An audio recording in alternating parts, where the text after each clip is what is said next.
যে মানুষ পক্ষে থাকে আল্লাহ হাদিসে, যে মানুষ পক্ষে থাকে আলেম ওলামাদের। ঠিক কিনা বলেন?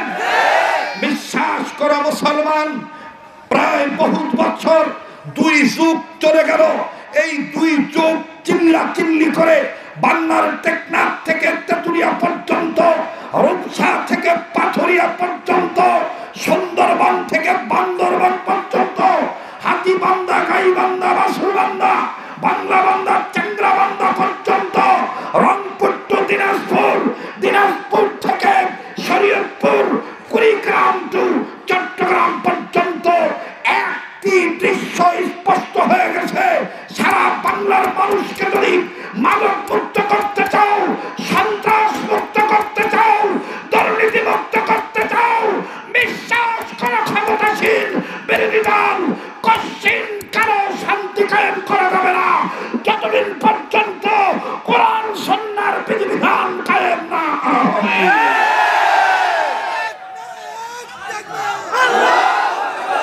মুহতারাম হাজিরিন, এই কোরআন সুন্নাহর বিধানের শিক্ষার পক্ষে আমরা আছি না নাই? কারা কারা আছি? 2 হাত তুলে আল্লাহকে দেখাই। নারে তাকবীর, নারে তাকবীর। নামান তো ইমানদারদেরকে কে ডাক দিবেন? সময় কিন্তু অনেকক্ষণ পার করছেন। কোরআনের কথা তো কোরআনের কথা একটু সাইড না যায়।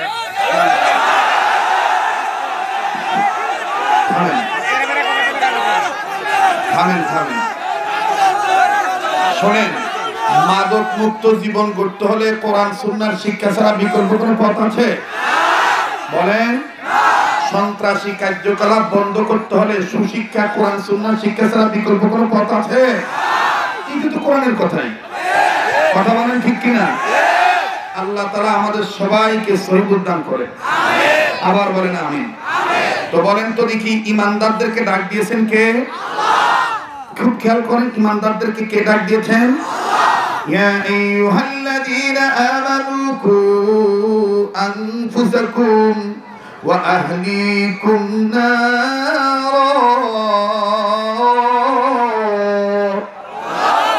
হে ইমানদার বান্দা বান্দীগণ, তোমরা নিজেরা জাহান্নামের আগুন থেকে বাঁচো, নিজেদের অধীনে যারা আছে তাদেরকে জাহান্নামের আগুন থেকে বাঁচাও।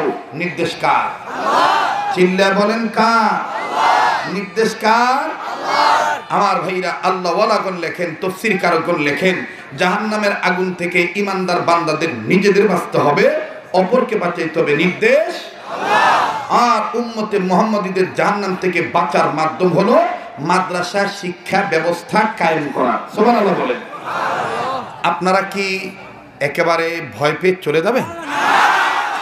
হ্যাঁ, ভয় পেয়ে চলে যাবেন? এটা আমাদের একটা নতুন একটা সম্ভাবনার রূপ বেদি দেখা দিছে। কথা বলছেন না? সময় কিভাবে কোথায় চলে যাচ্ছে না যাচ্ছে সে জ্ঞান তো আল্লাহ আমাদেরকে দান করছে। ঠিক আছে না ভাই? আমরা এখানে কোনো ব্যক্তিকে, কোনো দলকে টার্গেট করে কথা নয়, আমরা এখানে সকলেই দলমত নির্বিশেষে আল্লাহর পক্ষে কথা শোনার জন্য আসি। ঠিক কিনা বলেন? জাহান্নাম থেকে কি করে বাঁচবো সেই লক্ষ্য বস্তু আমাদের ঠিক রাখা দরকার।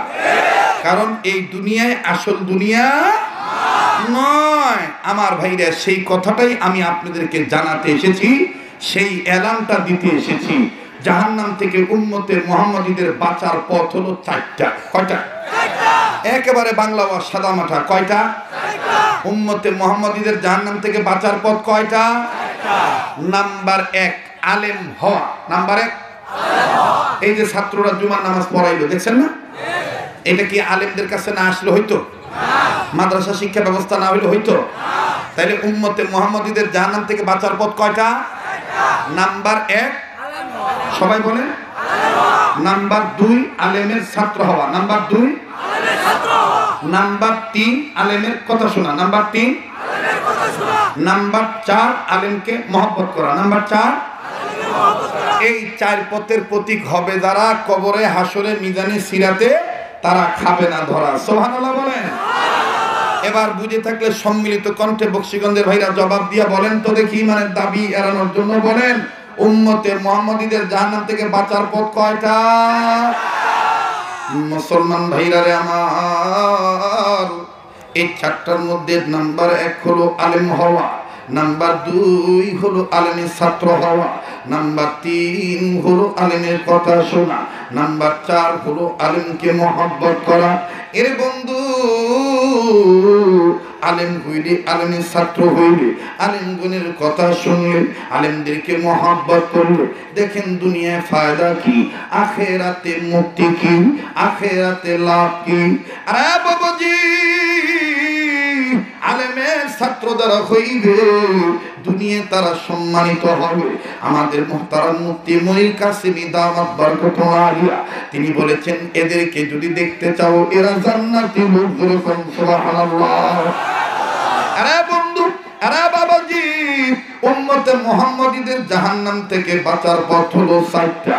খুব খেয়াল করে কথাগুলি শোনা চাই। জাহান্নামের আগুন থেকে নিজের বাঁচা লাগবে, অপরকে বাঁচাইতে হবে, নির্দেশ হলো আমার আল্লাহ। আর উম্মতে মুহাম্মাদীদের জাহান্নাম থেকে বাঁচার মাধ্যম হলো মাদ্রাসা শিক্ষা ব্যবস্থা। আর উম্মতে মুহাম্মাদীদের জাহান্নাম থেকে বাঁচার পথ ও পদ্ধতি হলো 4টা। ভালো করে বুঝবেন বাবা, কাগজ কলম থাকলে লিখে নেবে। নাম্বার 1 হলো আলেম হওয়া, নাম্বার 2 হলো আলেমের ছাত্র হওয়া, নাম্বার 3 হলো আলেমগণের কথা শোনা, নাম্বার 4 হলো আলেমদেরকে মহব্বত করা।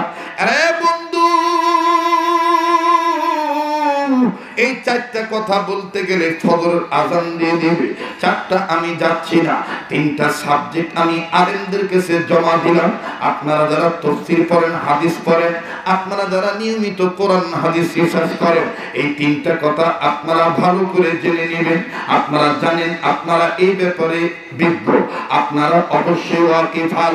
আমার ভাইরা, আমার বন্ধুগণ, 1000 টাকা, 500 টাকা আমার হাতে দিয়েছে আলেমের ছাত্রদের উদ্দেশ্যে, আলেমদের তলবে এলেমদের উদ্দেশ্যে।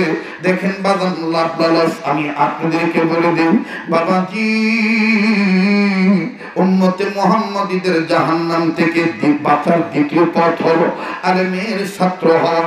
আজকে যে সমস্ত ছেলে মেয়েরা আলিফ লাম মিম পড়তে চায় না, হাট্টিমা টিমের পাগল বানাইতে চায়, তাদের উদ্দেশ্যে বলতে চাই, আলিফ লাম মিম পড়লে দুনিয়াবাসী খুশি, আমার বন্ধুগণ আসমানবাসীও খুশি। কথা বলেন ঠিক না ব্যাঠি? হাট্টিমা টিমের শিক্ষার মধ্যে মিথ্যা ছাড়া কিছু নাই, আর আলিফ লাম মিম শিক্ষার মধ্যে আল্লাহর ভালোবাসা ছাড়া আর কিছু নাই। কথা বলেন ঠিক কিনা? আরে বন্ধু, আলিফেতে আল্লাহ, মুসলমান ভাইরা রে আমার, মিমতে মুহাম্মদ। আল্লাহ রাসূল যে ছিলেন না, আমার বন্ধুগণ, তার জীবনের দাম নাই একানা। কথা কোন ঠিক না বেঠি? বলেন, আমরা হাট্টিমা টিমের পক্ষে না আলিফ লাম মিমের পক্ষে?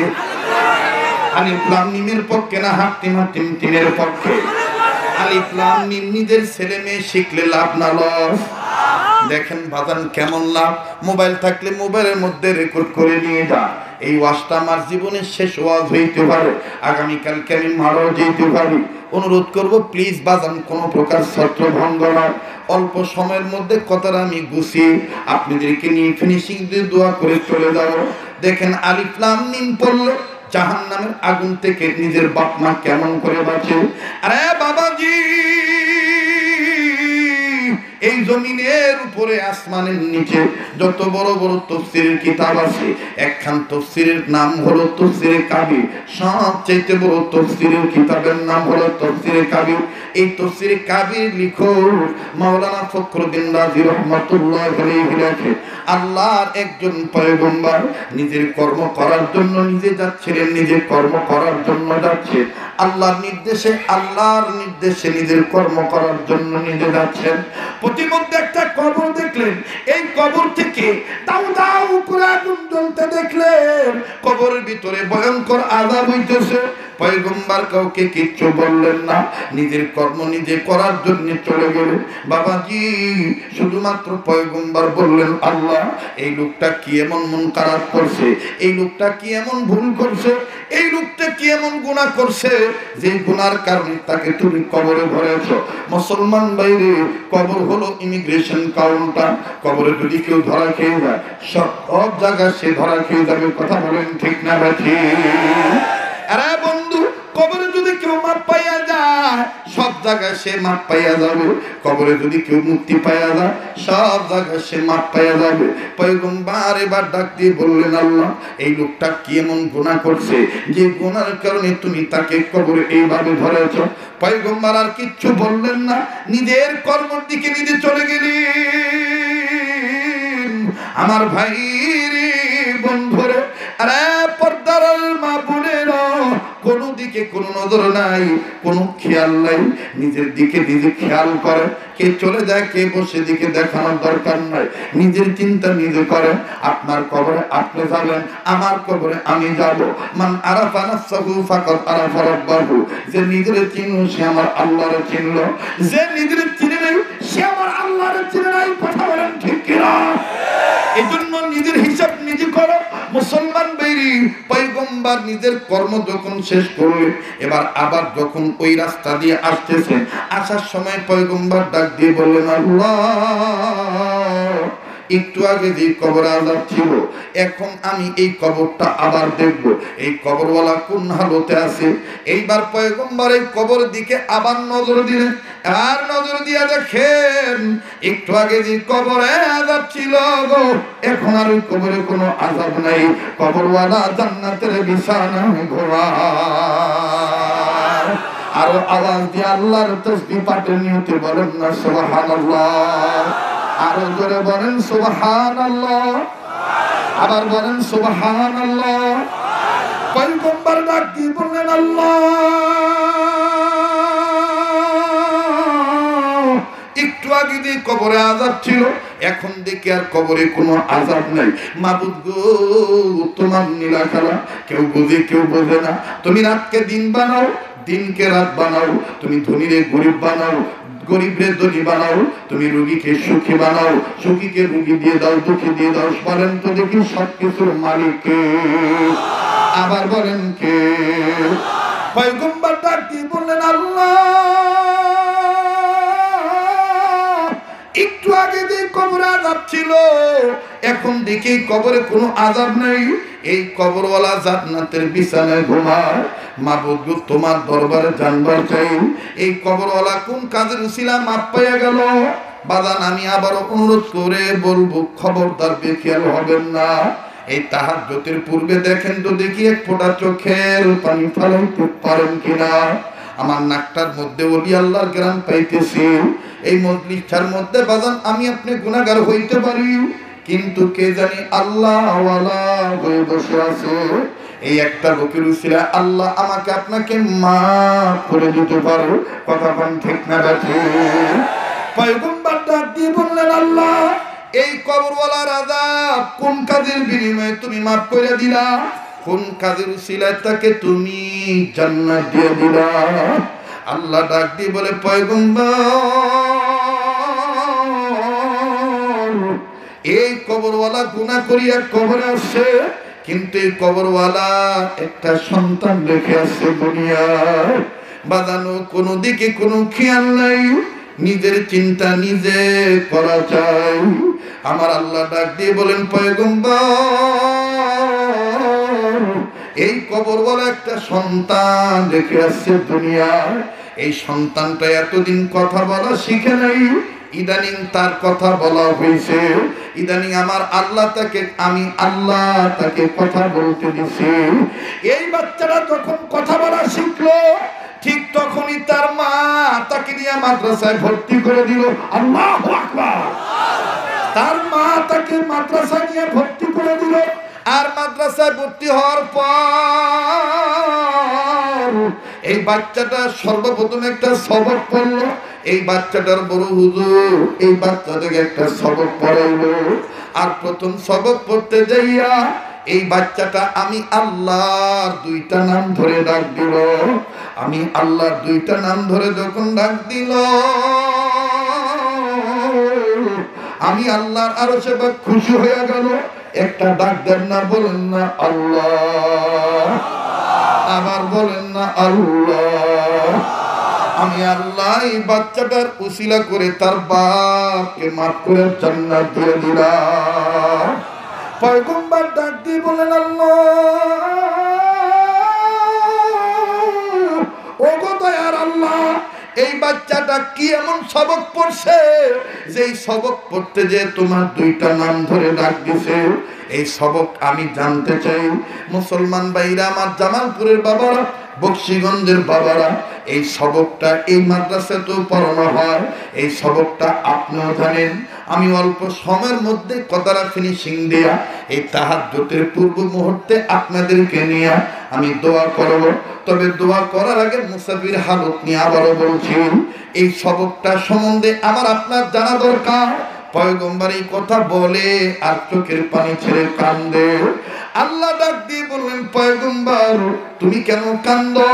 পয়গম্বর ডাক দিয়ে বললেন, ইয়া আল্লাহ, এই বাচ্চাটা কত ভাগ্যবান সন্তান, কত বড় ভাগ্যবান ছেলে।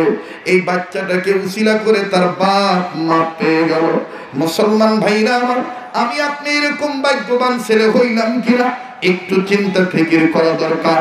আমাদের কারণে, গুনার কারণে আমার আব্বা কবরে আযাব পাইতেছে কিনা, আমার গুনার কারণে আমার মা কবরে আযাব পাইতেছে কিনা, আমার ভালো কাজের বিনিময়ে আমার মা আমার বাবা কবরে জান্নাতি হইল কিনা।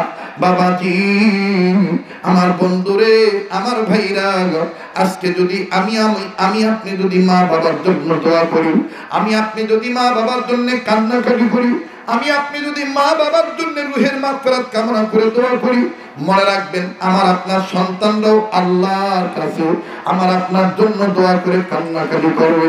কথা বলেন ঠিক না ঠিক? এইবার পয়গম্বর ডাক দিয়ে বললেন, আল্লাহ এই বাচ্চাটা বড় ভাগ্যবান বাচ্চা। এই বাচ্চাটা কি এমন সবক পড়ছে যে সবকের উসিলায় তুমি তার বাবাকে মাফ করে দিছো। আল্লাহ বলেন, পয়গম্বর শোনো, এই বাচ্চাটা সর্বপ্রথম সবক পড়ছে এই সবক আপনাদের জানা থাকলে পড়েন, বিসমিল্লাহির রাহমানির রাহিম। পড়েন না, বিসমিল্লাহির রাহমানির রাহিম। পয়গম্বর তুমি বলো, যে বাচ্চারা বলতে পারে আমি আল্লাহ রহমান, আমি আল্লাহ রহিম, বলো পয়গম্বর আমি আল্লাহ রহমান রহিম হইয়া কেমনে পারি তার বাবাকে আযাব দিতে? তাইলে বলেন বকশীগঞ্জের ভাইরা, এই বিসমিল্লাহির রহমানির রহিমের সবক এই মাদ্রাসায় পড়ানো হয় কি হয় না? আবার বলেন।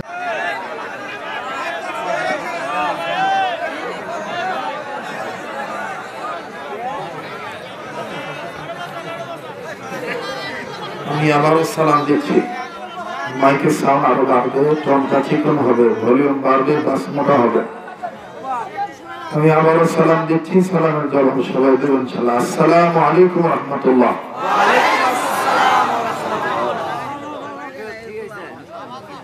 আপনারা এত রাত্র পর্যন্ত বসে আছেন কোরআনের মহব্বতে।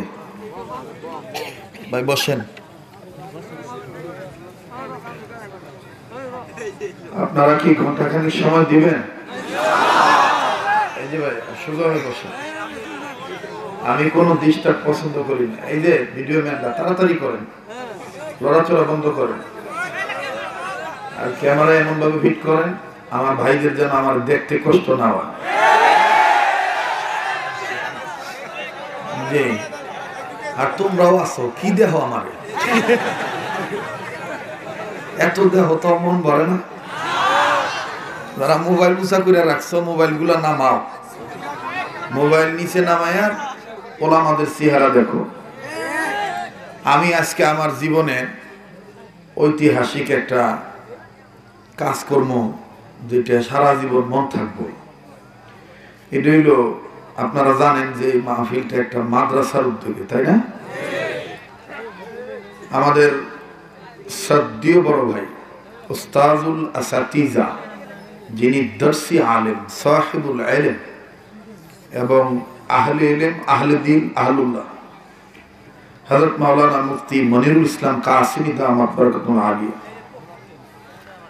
কোরআনের সম্পর্কে, কোরআন যে কত বড় সম্পদ এ বিষয়ে আপনাদের কাছে আলোচনা করছেন, তাই না? আমি জানি আপনারা আমাকে মহব্বত করেন, ভালোবাসেন। আমি মুসাফির মানুষ, আমার এই হাত বারবার কাবা ধরা হাত, আমার এই হাত আল্লাহওয়ালাদের হাতের সাথে লাগানো হাত। তো আমি আপনাদের কাছে ছোট্ট একটা আবদার করব, বলেন ইনশাআল্লাহ। ভাই মোবাইলটা নামাইতে বলছিলাম, ফ্ল্যাশ লাইট বন্ধ করো। আমার ভাইরা বলেন তো কোরআন শরীফ কয় পারা? আমি চাচ্ছি যে এত রাত্র যেহেতু হয়েছে, মাঝখানে যেন আর কোনো ঝামেলা না হয়, একদম সোজা বায়ান হবে, একসাথে মোনাজাত করে আমরা বিদায় হব ইনশাআল্লাহ। আবার বলেন ইনশাআল্লাহ। এই জন্য আমি একটু কাজ করতে চাই। কাজটা হলো, বলেন কোরআন শরীফ কয় পারা? এই 30 পারা কোরআন শরীফকে মহব্বত করে, মা বাবার দরদ নিয়ে অন্তরে, এই গভীর রাত্রে মুসাফিরের হাতে মাদ্রাসার উদ্যোগে এই হাজার হাজার উম্মতের মধ্য হতে আমি 30টা ভাইয়ের কাছে 30 পারা কোরআন শরীফের মহব্বত একটু দেখতে চাই। 1000 টাকা, 500 খান টাকা নগদ। হযরত এই গভীর রাত্রে দোয়া কবুলের সময় একটু পরেই আল্লাহ তাআলার এলান শুরু হয়ে যাবে। কেউ আসো, রিজিকের অভাব দূর করবা, আমার কাছে চাও, আমি তোমার রিজিকের অভাব দূর করে দেব। কেউ আসো, অসুখ যে আসেন, আমার হাতে দিবেন 30,000 টাকা, 30 পারা কোরআন শরীফ। মাঝখানে কাউকে হাঁটতে দিবেন না। নাম কি? এই ছাত্রদেরকে হাঁটতে দিবেন, এদেরকে বসায় দেন, 500 টাকা দিচ্ছি। বসায় দেন। চরম পর্যায়ে একটা আদবের খেলাপের কাজ। এক মাদ্রাসার কালেকশন হলে আরেক মাদ্রাসার ছাত্ররা পাইকারি ধরে ওঠা শুরু করে। বসায় দেন, পেশাব করলে ওখানেই করবো, বসান। হাঁটতে দিয়েন না, আপনাদের কারণে কিন্তু বিশৃঙ্খলা হবে। হাঁটতে দিবেন না। ঢুকছে কে? মাসুদ ভাই 500 টাকা। মাশাআল্লাহ, আমার এক ভাই মাসুদ ভাই 500 খান টাকা। আমি দেখতে চাই গভীর রাত্রে কার অন্তরে মায়ের ভালোবাসা আছে। বক্সিগঞ্জের মানুষ, মাশাআল্লাহ, আমার আরেক কলিজার টুকরা যুবক ভাই 500 খান টাকা। 30 পারা কোরআন শরীফের মহব্বত। এই হাতে টাকা দিলে ঠকবেন না, এই হাতে টাকা দিলে আপনি ঠকবেন না।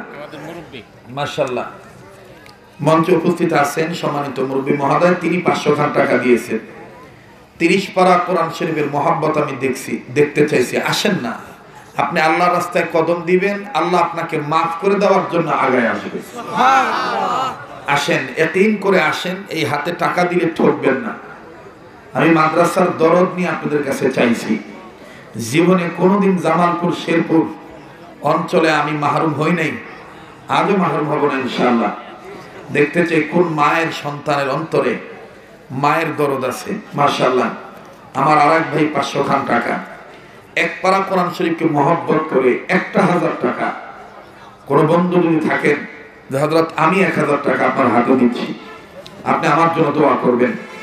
বক্সিগঞ্জের অনেক ছেলে প্রবাসী জীবনে আছে যাদের সাথে আমার দেখা হয়। 1000 টাকা। মাশাআল্লাহ, আমার আরেক ভাই, মাশাআল্লাহ, আল্লাহ আপনি কবুল করেন। 500।